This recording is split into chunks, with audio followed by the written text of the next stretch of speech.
Good morning, everybody, and welcome to ICUJP on this Good Friday, the day we commemorate Jesus on the cross.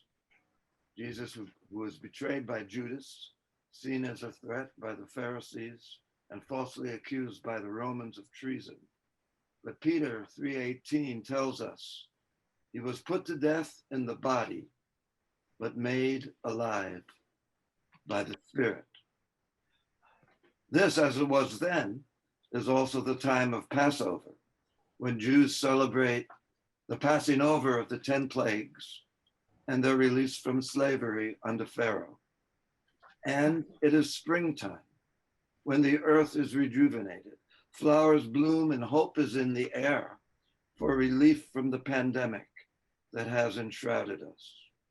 But it is also the time of renewed vigilance as the trial of Officer Derek Chauvin for the death of George Floyd captures our attention and opens the wound of the dark shadow of America's systemic racism and the Atlanta shootings, the beatings, the hate crimes hurled at Asian Americans, underscoring the deep disease that has been metastasizing within our nation for over 400 years.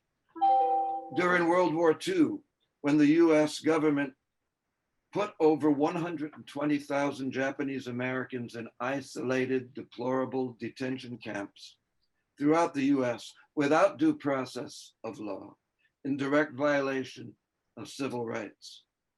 And while over 1 million African Americans and other ethnic minorities, including 33,000 Japanese Americans, served in the armed forces under segregated conditions, W.E.B. Du Bois declared that in order to win World War II, we must also win the war for racial equality at home.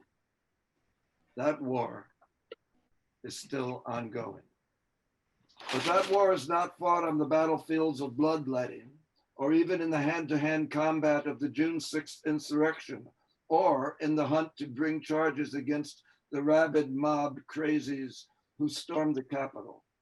It is a war fought within ourselves, a battle of the heart and soul of what it means to be a human being on this earth, to be a citizen in a democracy that purports that all people are created equal, an inner battle of conscience and soul to face and reckon with the truth of our collective denial, of our addiction to violence and war, of our blatant and implicit bias and bigotry, of our bullying and predatory eliteness, of the unresolved and unreconciled injustices that permeate our history, traumatize our collective social conscience, and destabilize our societal security.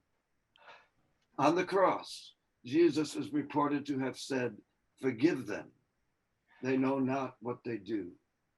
It is a deeply spiritually challenging statement. But do we forgive Chauvin and not hold him accountable, as has been the case with officer after officer after officer in the course of our cruel history of justice not served? Or is it really about reconciling within ourselves what we have allowed ourselves within the system to become? Betrayers of democracy, abandoning the scriptural scribing of the Declaration of Independence and the Constitution, profiteers at the expense of the enslaved, money lenders in the temple?